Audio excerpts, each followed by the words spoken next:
Hello there, Big Benedict here. We're playing Gears of War 4 on the PC on Inconceivable difficulty. This is my guide and walkthrough. We're currently on Act 1-4. It is entitled A Few Snags.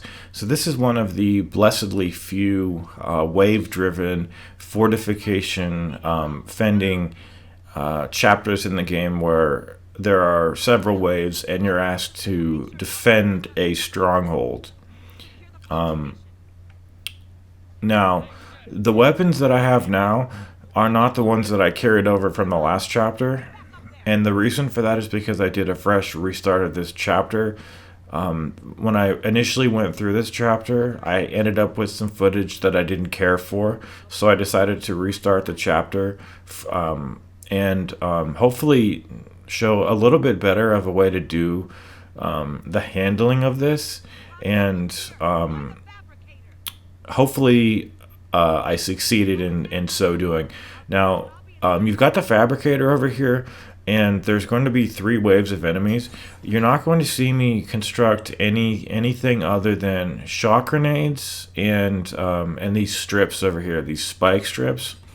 You also are going to see me craft a Marxa, but here's what you don't want to craft from the fabricator. You don't want to craft a long shot, you don't want to craft any frag grenades, and you don't want to craft a retro lancer.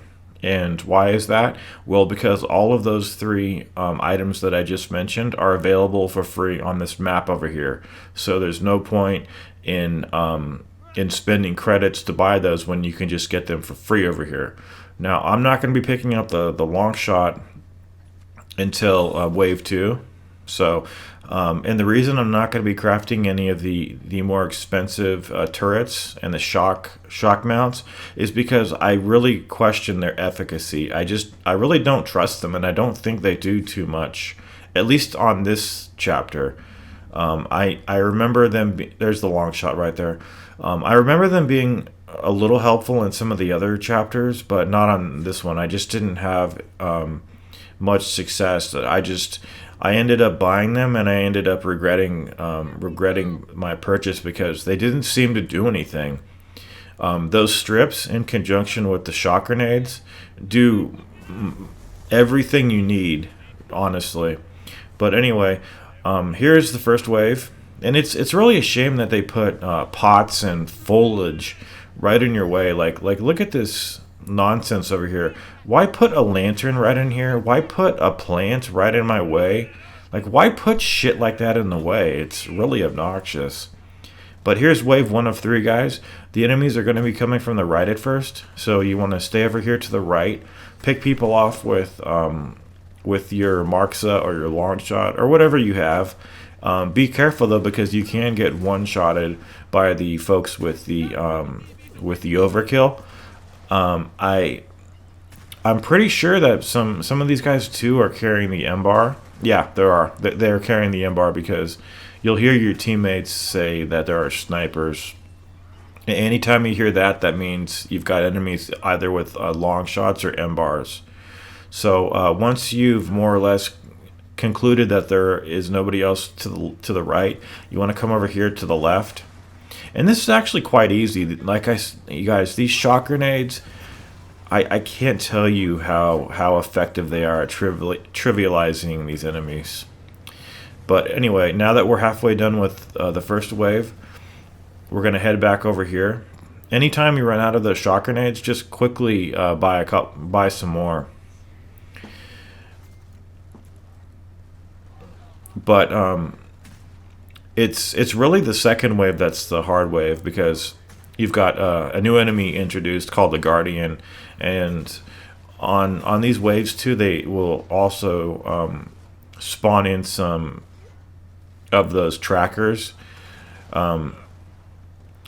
The trackers that I think the trackers that are in this chapter are the standard trackers.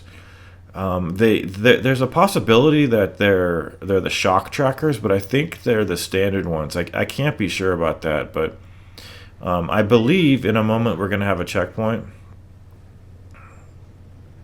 We may have to do a little bit more. So they are going to introduce a new enemy in this chapter called the Guardian, and I'll talk about that in a moment. But I'm really looking forward to the time when I actually can get my Lancer. Up until now, the Lancer's kind of been dangled in front of us. We know we got to use it a little bit on the prologue, but that was it. The Retro Lancer has just too much recoil for my liking. And is it my imagination, or did the Retro Lancer used to actually mean something when you held down the B button? Because I remember it used to do this long charging stab that would gut enemies, and it was like one of the most spectacular melee attacks that a gun had. And now it doesn't seem to do anything except kind of just poke at folks, you know? Unbelievable. Unbelievable. Now, you are going to have some DR1s in these fights. Here's the checkpoint. We should have a checkpoint over here. I did also forget to mention that when those DR1s are in their detonating phase, when they're almost out of life, they can be stopped from expire. Like, you can stop them on the spot from expiring by a well-placed headshot. So if they are trying to come at you, if you think that you can get away with shooting them in the head, that will stop them from. It won't stop them from bursting, but it will stop them from at least chasing you. So, so now we have wave 2 incoming over here, and I'm really not sure why they don't allow you to do the roadie run while you're carrying these devices over here. It's very frustrating. And I also don't understand why you can't save your particular loadout, and why instead you have to make your fortifications every single damned time. It's really annoying. Okay, so anyway, now I grab the long shot for myself, and enemies are going to be coming over here from the right first. And in fact, I think let me retract that. There are two doors that blow at the same time, in the middle and the right. So they're coming on both sides. But I never got flanked by enemies this time around. I remember getting flanked by enemies the last time, but the last time I did this guide, how many times have I ever said that on this channel? Like a million probably, because I keep repeating what I do. But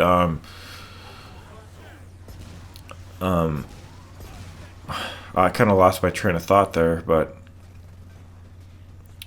anyway, so let's just focus on what we need to. I can't remember everything.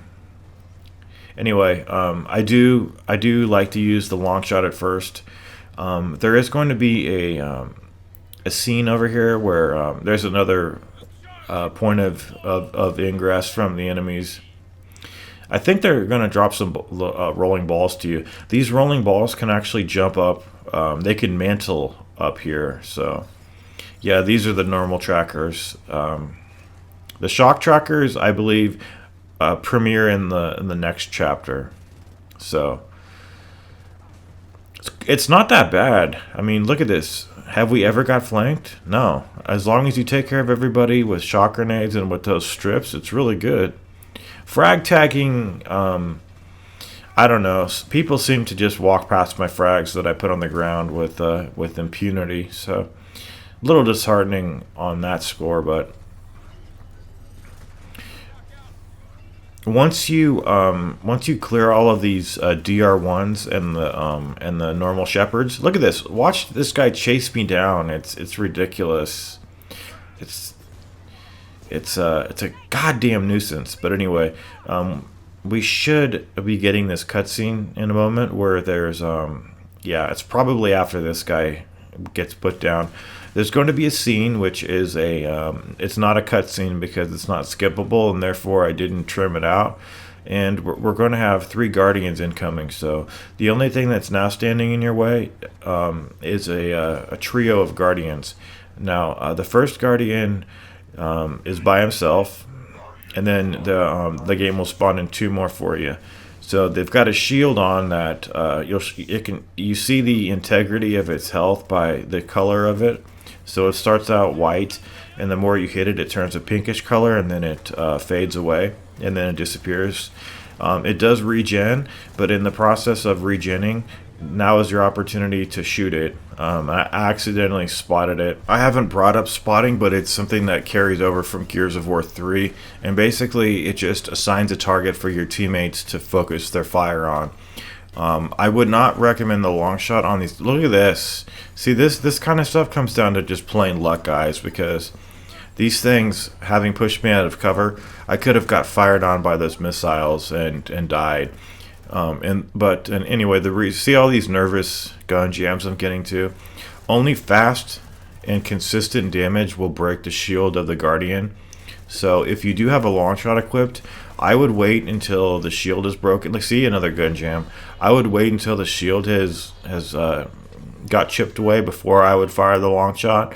The long shot's very damaging, but like I said, only fast, consistent fire will break their shield, and the long shot is not fast.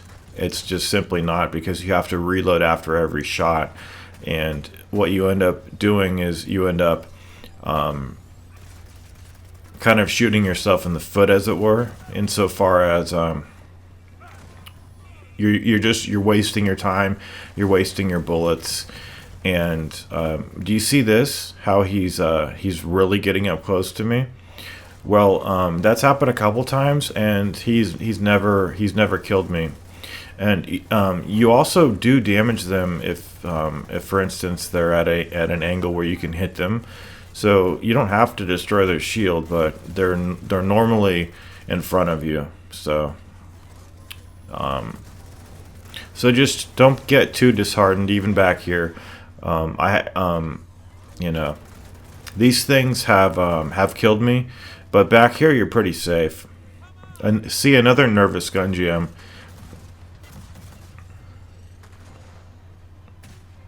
But the marks is pretty good because you can see that it's both fast and it's consistent. Anytime that it starts firing the missiles, you really need to get behind cover too. And then once you put the final Guardian down, then you're going to get a checkpoint, and then you're going to be on the final wave. But yeah, I also ran into that permissions problem a moment ago because I exited out of my game, and then when I tried to launch the game, it wouldn't even launch. So I had to reinstall a free game and start downloading it again to open this game. So who knows what's going on with this game, but all I know, guys, is that besides the rather juvenile story and the childlike characters in this game, the gameplay is just top notch, absolute top notch.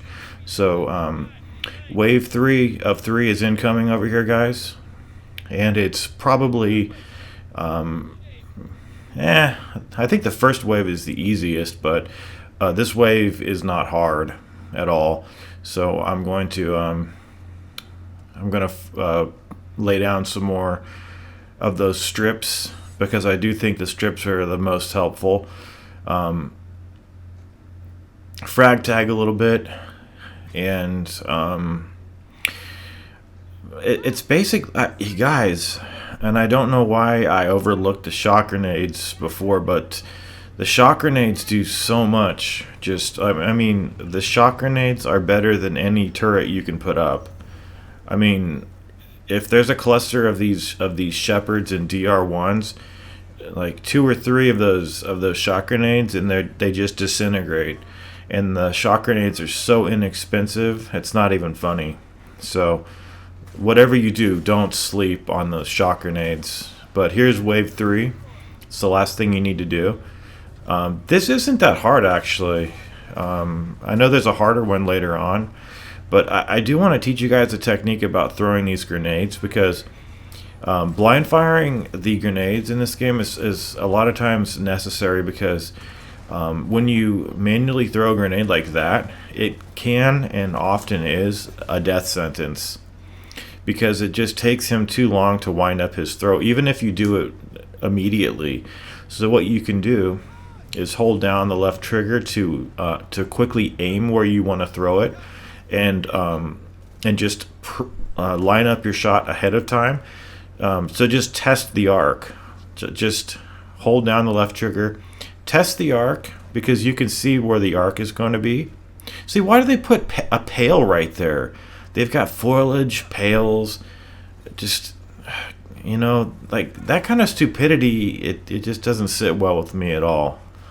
But anyway, test the arc, and then that arc, as long as you don't move the character or the camera, which controls the arc, then when you blind fire, it's going to be on the same arc as if you were manually throwing it, so that then you can blind fire very safely and be as accurate as if you were manually throwing it. See that?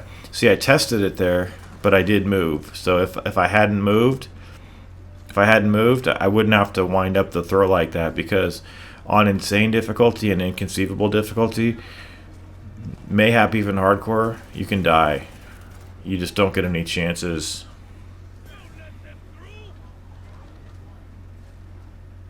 Do you see all those guys we killed? It's amazing. These guys tend to come from the center now, so I'm gonna focus all of my attention over there. They don't seem to come from the right too much, even though I did get into a spot of trouble over here that I almost didn't live from. But so if you want to put a spike strip over there to the right, you can. I think I did, but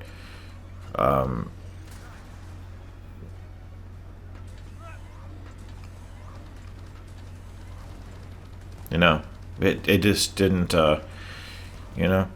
Sometimes you live when you don't think you're going to, and vice versa. And I'm really glad that they retain this cover trick. See, look at all these. These are two DR1s, just disintegrated with those shock grenades.